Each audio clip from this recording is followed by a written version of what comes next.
Praise the lord, hallelujah. જીવતા ઈશ્વરની સ્તુતિ થાવ.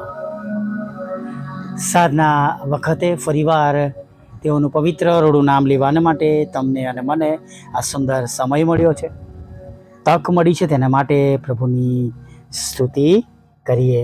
હાલેલુયા. ખરેખર વાલા મિત્રો, ઘણા બધા લોકો એવા છે કે જેઓ આ સાધનો સમય નથી જોઈ શક્યા. ઘણા કારણો છે. એમાં એક કારણ એવું પણ છે કે ઘણા બધા લોકોનું જીવન પૂરું થઈ ગયું છે, તેમની પાસે ફરીથી હવે કોઈ ચાન્સ નથી. પણ તમને ને મને હજી પણ તક મળી છે કે આપણે પ્રભુની સ્તુતિ ચાલુ રાખીએ, પ્રભુની સ્તુતિ કરીએ અને આપણા જીવનોમાં આપણે ફેરફાર કરી શકીએ, બદલાવ લાવીએ. જે બાબતો પ્રભુ માટે હજી સુધી નથી કરવાની શરૂઆત કરી શકીએ, અથવા આપણા જીવન વિશે આપણે તપાસ કરી શકીએ. જો કંઈ ઈશ્વરની દ્રષ્ટિ પ્રમાણે યોગ્ય નથી તો એને દૂર કરી શકીએ છીએ. હાલેલુયા. અને માટે પ્રભુનો પુષ્કળ આભાર માનીએ. આ જે સુંદર તક મળી છે એનો ઘણો બધો આપણે ઉપયોગ કરી શકીએ છીએ વાલા મિત્રો. હાલેલુયા. ખાલી આજનો દિવસ મળ્યો છે એમ સમજીને આનંદ કરીને બેસી ના રહીએ, પણ આ દિવસમાં જે આપણે કરવાનું છે એ પણ સાથે સાથે કરીએ. કોઈકના માટે 5 મિનિટ કરેલી પ્રાર્થના એ કેટલો મોટો ચમત્કારનું કારણ બની જાય છે કે જ્યારે તમે પોતે જોશો, અનુભવશો, પ્રભુ દેખાડશે, ત્યારે તમે એનું મહત્વ સમજશો. હાલેલુયા. જ્યારે ગ્રુપ બનાવ્યું અને પહેલી વાર એક બહેનની વિનંતી આવી હતી કે મારા હસબન્ડની જોબ જતી રહી છે, પ્રાર્થના કરો. અને પ્રાર્થના મૂકી, પ્રાર્થના કરી. અડધો કલાકમાં બહેનનો ફોન આવ્યો, એક જગ્યાથી ઇન્ટરવ્યૂ માટે ફોન આવ્યો છે. પ્રાર્થના કરો કે ઇન્ટરવ્યૂમાં પાસ થાય. અને ફરીવાર પ્રાર્થના કરવામાં આવી અને થોડી વાર પછી એ બહેનનો ફોન આવ્યો, તેમના હસબન્ડને જોબ મળી ગઈ છે. 2014ની વાત છે. નાની નાની પ્રાર્થનાઓ જ્યારે અમે પ્રભુના નામમાં કરવાની શરૂઆત કરી, મેં શરૂઆત કરી. હું મારા ટીપોય પર એક લિસ્ટ રાખતો હતો અને એટલા લોકો માટે રેગ્યુલર 1-2 મિનિટની તો 3 મિનિટની પ્રાર્થના કરતો હતો. પ્રભુ, તમે આ લોકો માટે તમારી કૃપા દેખાડો. ચોક્કસ અત્યારે ઘણા બધા લિસ્ટ પર હાથ મૂકે છે, અથવા તો નકશા પર હાથ મૂકે છે, અથવા જે પેપરમાં વિનંતી હોય એના પર હાથ મૂકે છે. પણ હું જૂજ વિનંતી લેવા માંગુ છું. હું હંમેશા એવી રીતના મારા મનને હું ટ્રેન કરું છું કે હું જેટલું કામ કરી શકું, હાલેલુયા, અને જે નથી કરી શકતો એના માટે પ્રાર્થના કરું કે પ્રભુ એમના માટે ઇન્ડિપેન્ડન્ટ કોઈ એક પ્રાર્થનાનો વ્યક્તિ મળે, યોદ્ધા મળે, વોરિયર મળે. હાલેલુયા. Praise the lord. અને વાલા મિત્રો, જ્યારે એ 20-25 પ્રાર્થના તમે રોજ લોકો માટે કરો છો એક ચોક્કસ સમયે, ત્યારે પ્રભુ તમને એનો બહુ મોટો આશીર્વાદ આપે છે. પ્રયત્ન કરજો, ખાલી 5 એવી વ્યક્તિ માટે તમે પ્રાર્થના કરજો. અને એવા માણસો કે એવા ભાઈઓ બહેનો, એવા કુટુંબો પસંદ કરજો કે જેના દ્વારા તમારું હંમેશા નુકસાન જ થયું છે અને એનો પણ આશીર્વાદ મળશે. તમારા સતાવનારા માટે પ્રાર્થના કરો. હું તમને મારા અનુભવ પરથી કહું છું કે જ્યારે આપણા પગલાં ઈશ્વરને ગમે છે, આપણું જીવન ગમે છે, ત્યારે આપણા શત્રુઓ પણ સલાહ શાંતિ સાથે પાછા આપણી તરફ ફરે છે. હાલેલુયા. Praise the lord. અને માટે સાચે જ વાલા મિત્રો, એક નાની શરૂઆત આજે તમારું જીવન બદલી નાખશે. હું કહું છું એટલે ના કરતા, પણ પ્રભુનું કામ છે, પ્રભુ માટે ઉપયોગી થવાનું છે. અને પ્રભુ તમને ને તમારા કુટુંબને આશીર્વાદ આપે, તમને તમારા જીવનમાં પ્રભુ એ બધી બાબતો દેખાડે જે તમે જોવા માંગો છો, એના માટે કરજો. હાલેલુયા. Praise the lord. અને હું તમને સાચે જ કહું છું કે તમે ઈશ્વરનો મહિમા જોયા વગર તમારા બિછાના પર જશો નહીં. હાલેલુયા. તમે શરૂઆત તમે કરો. હાલેલુયા. આપણું કામ વાવવાનું છે, વૃદ્ધિ આપવાનું કામ ઈશ્વરનું છે. અને તમે જોજો, ખરેખર તમને કહું છું કે ચોક્કસ આજે એક સ્ટેજ પર આવ્યા પછી ઘણી બાબતો નથી કરી શકતા, કરવી જોઈએ. તમારે નહીં, મારે પણ કરવી જોઈએ, અને દરેક સેવક સેવિકાઓ કરવી જોઈએ. અને પોતાની પાસે એક તેમનું લિસ્ટ હોવું જોઈએ લોકો માટે પ્રાર્થના કરવાનું, ચાહે હું હોય કે કોઈ પણ હોય. વાલા મિત્ર, એવું કરવાથી, એવી શરૂઆત કરવાથી તમે ઈશ્વરનો મહિમા જોશો, જીવન બદલાશે. પોતાના માટે પણ પ્રાર્થના કરીએ. હાલેલુયા. Praise lord. તમે પોતે અભિષિક્ત છો, પ્રભુના લોહીમાં ખરદાયેલા છો. પ્રભુએ તમને તેમના પોતાના હાથથી બનાવ્યા છે. હાલેલુયા. તો તમે કેટલા બધા ઈશ્વરની દ્રષ્ટિમાં મૂલ્યવાન છો, કિંમતી છો. હાલેલુયા. અને તમે જ્યારે તમારા માટે પણ પ્રાર્થના કરજો કે પ્રભુ તમને વધારે વધારે વધારે સામર્થ્યથી ભરપૂર કરો, બીજાઓ માટે પ્રાર્થના કરવાના માટે તમને ઉપયોગી પાત્ર બનાવો, અને પ્રભુ તમારું મુખ ખોલશે.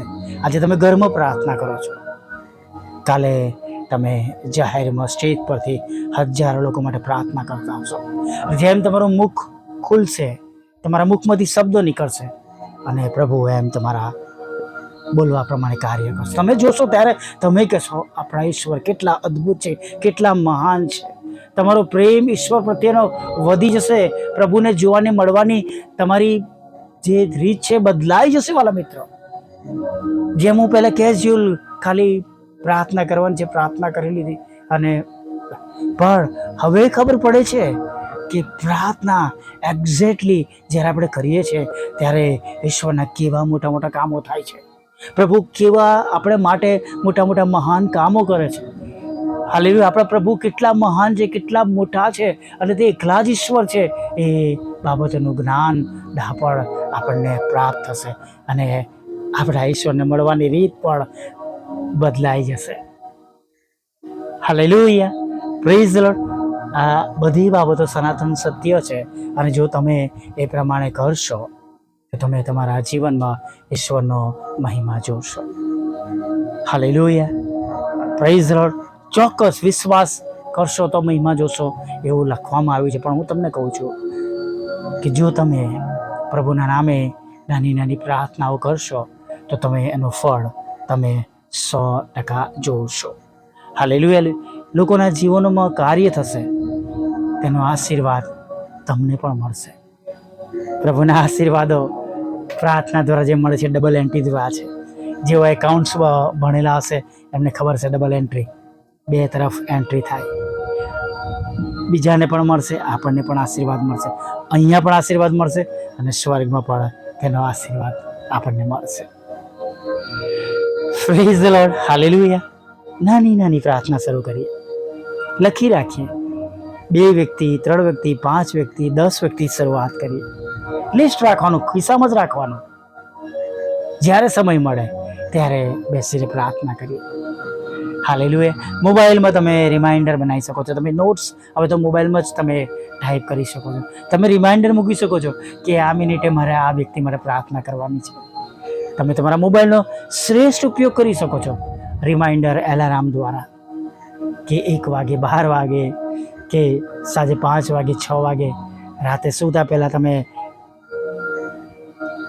હું ઘણી વાર કહું છું કે જો આપણે દરેક કલાકમાંથી જે આપણા જાગૃત અવર્સ કહેવાય, જે આપણે જે 8-9 કલાક આપણે દિવસો પસાર કરીએ છીએ, એમાંના દરેક કલાકમાં 5 મિનિટ જો પ્રભુને માટે આપીશું તો 8 × 5 = 40, 40 મિનિટ આખા દિવસમાં આપણે પ્રાર્થના કરીશું. હાલેલુયા. અને 40 મિનિટ પ્રભુના નામમાં કરેલી પ્રાર્થના, જ્યારે તમને એનું ફળ મળશે ત્યારે મોટા મોટા પર્વતો ખસી ગયા હશે. હાલેલુયા. Praise the lord. પહાડો ખસી ગયા હશે તમારી પ્રાર્થના દ્વારા. એવા મોટા મોટા પરિણામો તમે જોશો. Praise the lord. ટેવ પાડીએ, આદત પાડીએ, અને શરમ સંકોચ મૂકી દઈએ, કેમ કે હવે એવો સમય છે કે જ્યારે પ્રભુ આવવાના છે, અને પ્રભુના લોકો છે તો પ્રભુનું કામ કરતા જોવા મળવા જોઈએ નહીં. જેમ આપણે કોઈ ફેક્ટરીમાં કામ કરતા હોય તો માલિક આવે તો આપણને કામ કરતો જુએ તો ખુશ થશે. પણ જો મોબાઈલ ચલાવતા, વાતો કરતા, પડીકી ખાતા, ઊંઘી જતા, ટાઈમ પાસ કરતા જોશે તો સાંભળવું પડશે. પણ અહીંયા તો પ્રભુને જવાબદાર બનીશું. આવો એક નાની પ્રાર્થના સાથે સાંજના સમયમાં આપણે આગળ વધીએ. ભલા પ્રભુ, મેં તમારી સ્તુતિ કરીએ છીએ. અમે તમારો પુષ્કળ આભાર માનીએ છીએ. અરે પ્રભુ, આભાર માનતા માનતા, સ્તુતિ કરતા, આરાધના કરતા પ્રભુ તમારા ચરણોમાં નમી જઈએ છીએ. પ્રભુ, આખો દિવસ તમે અમારી સંભાળ લીધી છે. આખો દિવસ પ્રભુ તમે અમારી કાળજી લીધી છે. અને પ્રભુ, દિવસની અમારી બધી જરૂરિયાતો પૂરી પાડી છે. તેના માટે અમે તમારો પુષ્કળ આભાર માનીએ છીએ. આગળના સમયમાં પણ હવે અમારી સાથે રહેજો, અમારી સંભાળ લેજો. અમારા હાથના કામોને તમે સફળ કરજો, આશીર્વાદિત કરજો. અમારી ચિંતાઓ દૂર કરજો, અમારી જરૂરિયાત પૂરી પાડજો. અમારા પાપોને ક્ષમા કરજો પ્રભુ. તમારામાં મજબૂત કરજો. અને ખાસ પ્રભુ, આજે અમે તમારા દ્વારા આશીર્વાદિત થઈએ એવું તમે થવા દેજો. હજી પણ તમારી દ્રષ્ટિમાં આ મિનિટ સુધીમાં કંઈ પણ અયોગ્ય છે, તમને પસંદ નથી એવું કોઈ કામ છે તો અમારા ઘરમાંથી, અમારા જીવનમાંથી, અમારા પરિવારમાંથી, અમારા શરીરમાંથી પણ તમે હંમેશાના માટે દૂર કરી દો એવી પ્રાર્થના કરીએ છીએ. પ્રભુ, તમને મળવા આવેલા, સંગતમાં ભાગ લેલા લોકો પ્રભુ, જેઓ તમારી આગળ નમ્યા છે, વિશ્વાસ કરી રહ્યા છે, એમના કોઈનું મન પ્રભુ ઉદાસ ના રહે. પ્રભુ, તમારામાં બધા આનંદ કરે.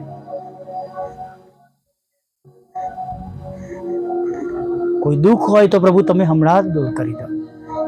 કોઈ તકલીફમાં છે તો પ્રભુ એમનામાંથી છોડાવો. કોઈ સંકટમાં છે તો બચાવી લો.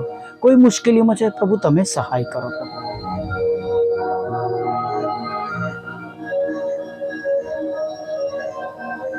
તમારા બાળકોની પ્રભુ તમે સંભાળ લો. તેમનો બોજો તમે ઉપાડી લો. હા પ્રભુ, જે રોગો નિદાન થયા છે ડૉક્ટરો દ્વારા અને જેના કારણે તેમના મનમાં ભય બેઠો છે, બી ગયા છે, પડતું મૂક્યું છે, ડૉક્ટરના કહેવા પ્રમાણે કોઈ માર્ગ નથી, કોઈ રસ્તો નથી, કોઈ દવા નથી, બચવાની કોઈ ઉમ્મીદ નથી ડૉક્ટરના દ્રષ્ટિ પ્રમાણે. પણ પ્રભુ, તમે તો શૂન્યમાંથી સર્જન કરનાર ઈશ્વર છો. તમારી સામે કોઈ રોગ મનવાર ટકી શકતો નથી. તમે વૈદ્યોના વૈદ્ય અને ડૉક્ટરોના ડૉક્ટર અને પ્રભુઓના પ્રભુ છો. ત્યારે પ્રભુ, સાંભળી રહેલા લોકોમાંથી જેઓને એ પ્રમાણેની બીમારીઓ છે તેમાંથી તેઓ હમણાં સાજા થાય. તેમના પોતાના વિશ્વાસ પ્રમાણે તેઓ જાહેરાત કરે કે પ્રભુ ઈસુના નામમાં અમે સાજા થયા છે, કે હું સાજી થઈ છું, હું સાજો થયો છું. તેના લોહીનો દાવો કરું છું, 39 ફટકાનો દાવો કરું છું. તેઓ હમણાં જ સાજા થાય. તમામ લડાઈ ઝઘડા પ્રભુ તમે દૂર કરજો. પ્રભુ, ખોટા તુમ્મતો, કોર્ટ કેસ, એફઆઈઆર તમે દૂર કરજો. લડાઈ ઝઘડા દૂર કરજો પ્રભુ. કોર્ટ કેસો દૂર કરજો પ્રભુ. હા, લગ્નનો આશીર્વાદ આપજો, બાળક ધનનો આશીર્વાદ આપજો. દરેકને જોબ આપજો, આવકના રસ્તા આપજો, આવકના સાધનો આપજો. દરેકના બિઝનેસને પ્રભુ તમે આશીર્વાદિત કરજો પ્રભુ. જેમ પ્રભુ સ્વર્ગમાં તમારી ઈચ્છા પૂરી થાય છે પ્રભુ, એમ પ્રભુ અહીંયા પૃથ્વી પર થાય, તમારું રાજ્ય વહેલું આવે. અને પ્રભુ, આજે અમે બધા ભેગા મળીને ઘણા બધા આત્માઓ જીતી શકીએ એવું તમે થવા દો. અને જે ગેરમાર્ગે દોરાયા છે તેમનું પણ જીવન બચી જાય, નાશમાં ના જાય. માટે પ્રભુ અમારો ઉપયોગ કરો, અમારી પ્રાર્થનાઓ દ્વારા, વોટ્સઅપ, ફેસબુક, યુટ્યુબ દ્વારા, બુધવાર શુક્રની સંગતો દ્વારા પ્રભુ, અથવા પ્રભુ દરેક સેવક સેવિકાઓ જે સેવા કરે તેમની સેવા દ્વારા નાશમાં જતા આત્માનો બચાવ થાય એવું તમે થવા દો. તમારા લોકોનું તમે ભરણ પોષણ કરજો, તેમને ખોરાક, વસ્ત્ર, અન્ન, પાણીથી તમે ભરપૂર કરજો પ્રભુ. હા પ્રભુ, જેમને લોનની જરૂર છે લોન આપો, જેમને મકાનની જરૂર છે મકાન આપો, મકાન ખરીદી શકે, વેચી શકે પ્રભુ, અને તેમજ નાણાંનો આશીર્વાદ મળે એવું થવા દો. જે મકાન વેચવાનું છે વેચાય પ્રભુ એવી પ્રાર્થના કરે. જેમને વિદેશ જવું છે તેમને વિદેશ લઈ જાઓ, જોબને માટે, ભણવાને માટે, કુટુંબ પરિવાર સાથે હંમેશાને માટે રહેવાના માટેના તમામ રસ્તા તમે ખુલ્લા કરજો. જેઓ જુદી જુદી પરીક્ષા આપે છે પ્રભુ, જુદા જુદા કારણોસર પ્રભુ, એ સર્વ લોકોને માટે પ્રભુ તેમની આપેલી પરીક્ષાઓ આશીર્વાદનું કારણ બને, પાસ થાય પ્રભુ એવું તમે થવા દેજો પ્રભુ પિતા. જો અત્યાર સુધી સફળતા મળી નથી તો તમે આજે હમણાં અત્યારે જ સફળતા આપજો એવી અમે પ્રાર્થના કરી છે. દેશ વિદેશમાં વસતા તમારા લોકોનું તમે ભલું કરજો, રક્ષણ કરજો, દરેકને ઉછીનું આપનાર બનાવજો પ્રભુ પિતા, ઉછીનું લેનાર નહીં પ્રભુ, શિર બનાવજો, પૂછ નહીં પ્રભુ, નદીની પાસે રોપાયેલા ઝાડ જેવા દરેકને બનાવજો. અમારા ઘરોમાં તમારો પ્રેમ, આનંદ, શાંતિ વેરે અને પ્રભુ આશીર્વાદને જરા ફૂટી નીકળે એવું થતું છે પ્રભુ. અમારી પર બંને બાબતો તમે જે બાકી છે પ્રભુ તમારી સમક્ષ મૂકી છે એને રસ્તા ખુલ્લા કરજો. હમણાં સુધી તેલા પાપોને માફ કરજો અને સવારમાં તમારો ભજન ગતિ લઈ લાવજો એવું માગતા પ્રભુ ઈસુમાં આટલું સાંભળો દેવ બાપ માન્ય કરજો. આમીન, આમીન, આમીન.